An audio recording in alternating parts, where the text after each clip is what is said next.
welcome back to my reaction channel. Today we'll be checking out some of the worst doctors in the world. Let's check it out. So coming in at number 10 we have Michael Swango. So this guy was a doctor from New York and he did so much messed up stuff to his patients. And what this guy did was shocking anyway, but it's even crazier because of how many people he did it to. He killed 60 patients using poison, and he would do that by putting it in their medicine. And he didn't kill them for any particular reason, just because he was a bit insane.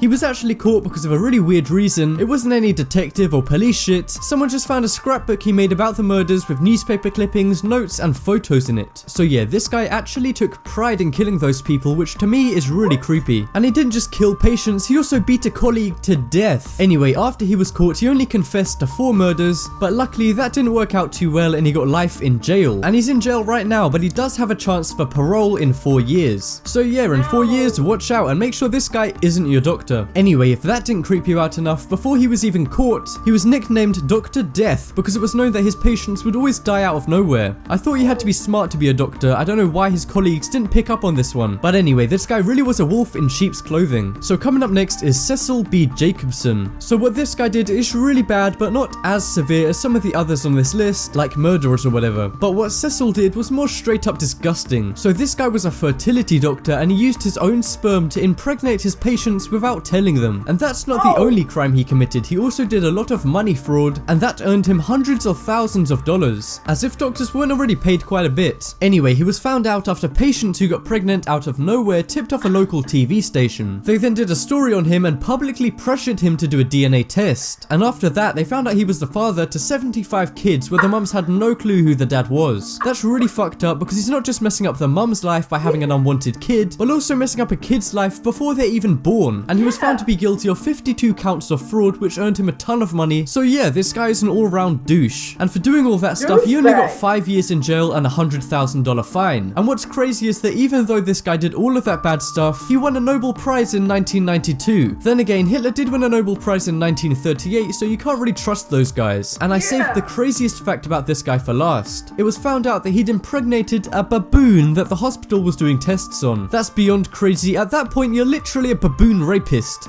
It just has such an unfortunate ring to it. Anyway, coming up next is Harold Shipman. So if you guys thought that Michael Swango's killings of 60 people was bad, yeah, this guy would probably laugh at that number. He killed an insane 250 patients over the course of just 17 years. This doctor is from England, like me, and he's one of the most famous serial killers in British history. He was caught by a detective after people noticed that pretty much all of this guy's patients ended up dying, and that a lot of those patients were elderly women, which was Harold's main target. But the detective never imagined they would uncover something as massive as this. Harold was eventually caught and he had a court date set, but they really should have locked him up in that time because he strangled 4 more people at their homes before the trial. And in the trial, it was found out that Harold had done some really disgusting things when he was a doctor. For example, he faked wills of dying patients to leave money to him, and he made almost $1 million off this. And in one case, he faked the will of an elderly woman that he killed and wrote off all of her family members and just put himself on it. And that alone earned him over $600,000. After he was found out, he got life in prison with no chance of parole or anything, and then to top it off, he killed himself so he didn't have to face any prison time at all. And he did it before they could take their money from him, and he gave it all to his wife. And because they're not allowed to take the money back if it had been inherited by someone because it was against the law, he basically used a loophole to make sure the victims' families never got the money they were supposed to.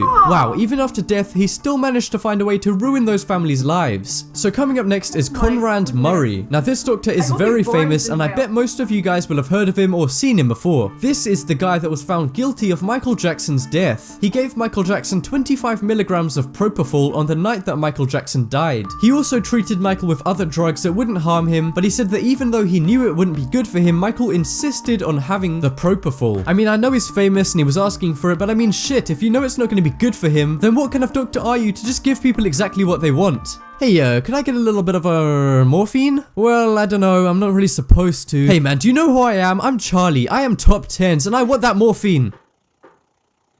Okay.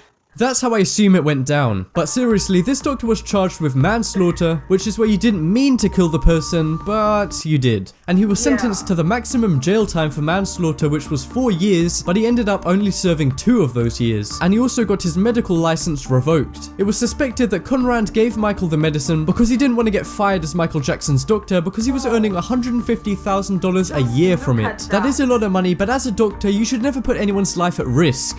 So next up is Walter Freeman. So you guys have probably heard what this guy did before, but you may not know who he is. If you're confused by that, don't worry, I'm going to explain. So during World War II, there was a lot of soldiers who developed mental illnesses. So Dr. Walter Freeman came up with a solution that is now known as a lobotomy. This is still done today, but the way he did it didn't work and it was really messed up. This guy would push an ice pick into the socket of the patients, which would destroy a bit of their brain. And because they couldn't talk or move, he thought that worked and he'd neutralized the illness. Now I don't see how being paralyzed completely is worse than having a mental illness, but okay. But yeah, obviously this was so painful and basically left anyone in a vegetated state. And he didn't just do this to a few test subjects, he did this to over 2,000 veterans who had mental issues after World War II. So yeah, sorry if that really creeps you guys out. I mean, I'm getting a headache just thinking about someone pushing an ice pick into my brain. But coming up next is H.H. Holmes. Now this is a really creepy and strange one, but the story is also really interesting and it legitimately sounds like something out of a movie. So this doctor was a major serial killer and he killed people in a way that you guys might not even believe. He lived in Illinois and Chicago in America and he was pretty rich, so he decided to buy this massive hotel in a town called Inglewood. And this hotel would later be known as the Murder Castle. And that's because he rebuilt the inside with loads of doors that opened onto brick walls, random rooms with nothing inside them at all, weird hallways, stairs leading to nowhere, doors which could only be opened from the outside, and a ton of other confusing things to trap people in the hotel. Then he charged people to stay in it like it was a regular hotel, and then when they were trapped inside, he would kill them. Holmes also hired staff to work at the place who he also killed, and he even profited from the insurance money and their wills. He would mainly target young women and he killed over 200 people, and he was actually caught after trying to get $10,000 from an insurance company by faking his own death. But that backfired when he was caught and investigated, and they found out about all of the other shit he'd done, including the Murder Castle. And ironically, he got the death penalty. Only this time he definitely didn't get $10,000 from it.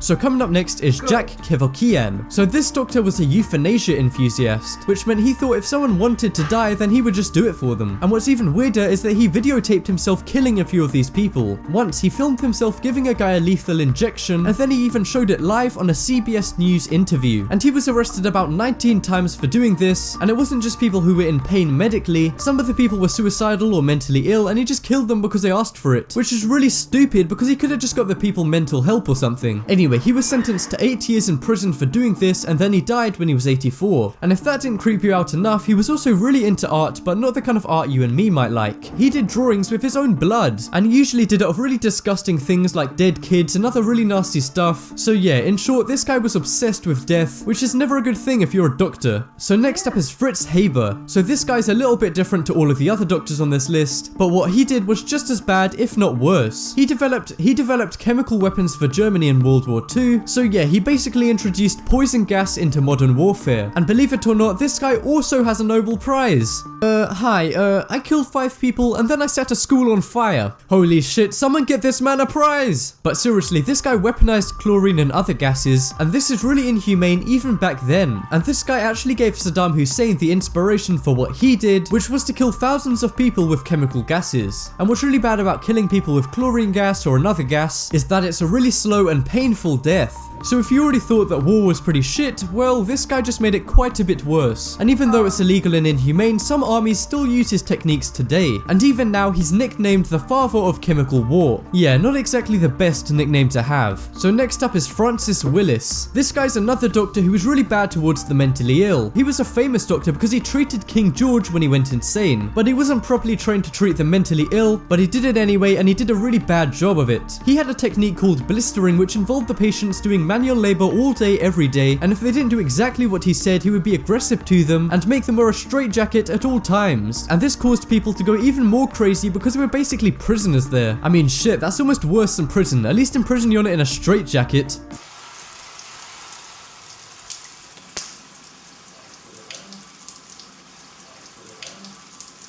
Oh, no, never mind. Asylums are better. Anyway, he also operated on people's brains with no training or experience or anything at all. And he did really bad experiments on these people, which is obviously really messed up, and he ended up accidentally killing a few of these people. So yeah, if you guys have ever heard of any of those scary, insane asylum movies, this guy is kind of responsible for that. And coming up last is Joseph Mengele. So this guy was a famous Nazi doctor back in World War II, so you already know this guy's gonna be bad, unless you guys are Nazis. So to any of my Nazi viewers, fuck you. No, but seriously, this guy did a ton of awful things during World War II. And it's not just what he did, but who he did it to. He did a lot of experiments on Jewish kids and other prisoners of Auschwitz. He horrifically tortured a lot of kids to death and called it an experiment just so he didn't have to take responsibility for it. He did a lot of experiments with twins, and he even tried to make a few conjoined twins. So this guy basically did the human centipede in real life. And obviously he was a Nazi at Auschwitz concentration camp anyway, and if you guys didn't know, that's where they literally gassed millions of Jews to death. And after World War II, he drowned a man to death in Brazil because of racial issues he had. What's really bad is that he never got punishment for any of these, and he got away completely free, even though he was alive up to 1979, which is obviously way after the war and the Nazis. And because he did a lot of bad stuff to kids, that's the reason I put this guy at number 1.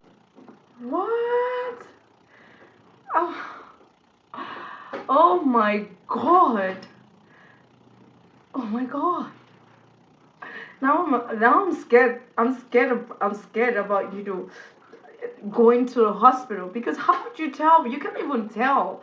I mean, something literally you have to literally be a scapegoat for them to tell that this doctor is bad, because people had to die for these doctors to come out. What? Oh my god, this is hideous. This is so hideous. I don't even know what to say. Guys, I don't even want. If you made it to the end of this video, I'm speechless. I am speechless. It's not funny. I'm just, oh gosh. Let me know what you think about this video, and if you like more of this, please put it on the comment section. If you have links of, you know, where I can get super crazy, creepy stuff, funny stuff.